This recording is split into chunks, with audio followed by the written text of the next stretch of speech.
இப்போ நம்ம கோத்ரேஜில் டாப் ரோடில் இப்போ அட்வான்ஸாக மாடல் வெல்வெட்டுங்க வாஷிங் மிஷின் மாடல் பற்றி நம்ம பார்க்க போகிறோம். இது வந்து ரோலர் கோஸ்டர் வாஷர்னு ஒரு டெக்னாலஜி இருக்குது. அதில் அக்வாஜெட் பல்சர்னு ஒரு ஃபீச்சர் இருக்குது. அப்புறம் கிராவிட்டி ட்ரம் இருக்குது. அடுத்து கேஸ்கட் வாட்டர் ஃபால்னு ஒன்று இருக்குது. அக்வாஜெட் பல்சர் வந்து நம்ம அவசரத்துக்கு துணி வந்து சுத்தமாக போட்டோம் ஒரே இடத்துல குங்குமா இருந்துச்சுன்னா அது மிஷினே சரி செஞ்சுக்கணும். அதனால் நம்ம மோட்டரோட குவாலிட்டி வந்து லைஃப் லாங் உழைக்கும். அப்புறம் கிராவிட்டி ட்ரம்னா மிஷினில் டெப்த்து கீழே 2.5 mm 2.5 இன்ச்சு இருக்கிறதுனால துணியை ரைட் லெஃப்ட்டும் மேலேருந்து கீழே நீக்கி புஷ் பண்ணி நமக்கு அடித்து கொடுக்கும். அதனால் வாஷிங் குவாலிட்டி நல்லாயிருக்கும். கேஸ்கெட் வாட்டர் ஃபாலுங்கும் போது இப்போது நம்ம வீட்டில் ஒரு கையில் ஒரு டப்பாச்சி தண்ணி தெளித்து சோப்பிடுவோம். இது அப்படி கிடையாது. மிஷினே அந்த வாட்டர் ஃபால் மேக்கி மிஷினே உங்களுக்கு சோப்பிடும் போது மேலே தண்ணி தெளித்து சோப்பிடும் உள்ள தண்ணி வச்சு சோப்பிடும் போது உங்களுக்கு நுர அதிகமாக வராது.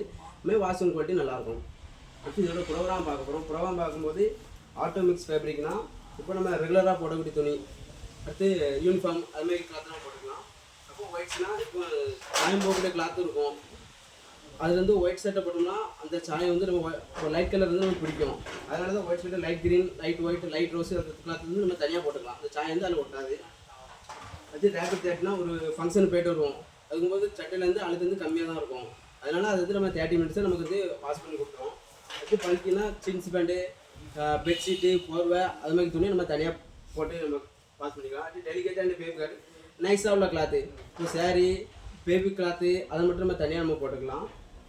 அடுத்து உல்லன்ஸு, கம்பளி, சட்ரு அதுமாதிரி கிளாத்தையும் நம்ம தனியாக போட்டுக்கலாம். அடுத்து டீப் லைனு, இப்போது ஒரு சில ட்ரெஸ்ஸில் வந்து கரை அதிகமாக இருக்கும். இந்த கரை அதிகமாக தான் டீப் லைன்ஸ் யூஸ் பண்ணால் கூட நேரம் வாஷ் பண்ணனால உங்களுக்கு வந்து கரை வந்து தூர ரிமூவ் ஆகிடும். இப்போ டப் லைன் ஒரு 25 வாஷ் பண்ணியாச்சு. வந்து ட்ரம்மில் துரு இருக்கும், உள்ள அழுக்கு இருக்கும். அந்த டப்லைன் கொடுக்கும்போது தொட்டி கிளைன் ஆகிடும். அதுமாதிரி தொட்டியோட லைஃப் லாங் வந்து அதிகமாக இருக்கும். அடுத்து இது வந்து ஹைஜீன் ரின்ஸ்ன்னு இருக்குது. எக்ஸ்ட்ரா ஒரு வாஷ் பண்ணிக்கலாம், எக்ஸ்ட்ரா ஒரு அலசிக்கலாம். அடுத்து சூப்பர் ட்ரைனால ஒரு அவசரத்துக்கு நம்ம வெளியே போகிறோம், உடனே காய்ச்சி கொடுக்கறதுனால அது மாதிரி நம்ம சூப்பர் ட்ரை யூஸ் பண்ணிட்டுருவோம்.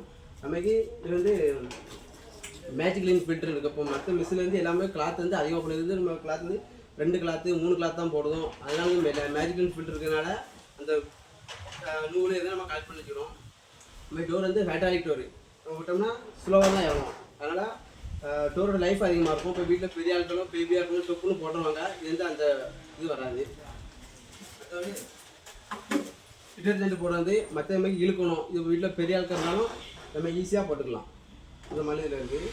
அப்புறம் மாடல் வந்து ப்ரீமியம் மாடல். இந்த லுக்னஸ் வந்து வேறு எந்த மாடலும் வேறு எந்த கம்பெனியும் வராது. அடுத்து 0 ப்ரெஷர் வாஷ் டெக்னாலஜி உண்டு. இப்போ எல்லா மிஷினுமே இப்போ மிஷினுக்கும் வாட்டர் டேங்க்கும் 10 அடிக்கு அப் இருக்கணும். இது வந்து நம்ம வாட்டர் உயரம் கம்மியாக தான் இருக்குது. இப்போ 6 அடி 7 அடி தான் இருக்குது. அப்படின்னா நம்ம மிஷின் வந்து ரன் ஆகும். அடுத்து 60% வேகமாக தண்ணி எடுக்கும். அடுத்து இதோட காம்ப்ரஸர் வாரண்டி பார்த்தீங்கன்னா 3 இயர்ஸ் வாரண்டி வரும். அது போக மோட்டருக்கு பார்த்தீங்கன்னா 12 வருஷம் வாரண்டி வந்துடும். இந்தியாவிலே நம்பர் 1 சர்வீஸ் கோத்ரேஜ் சர்வீஸ்.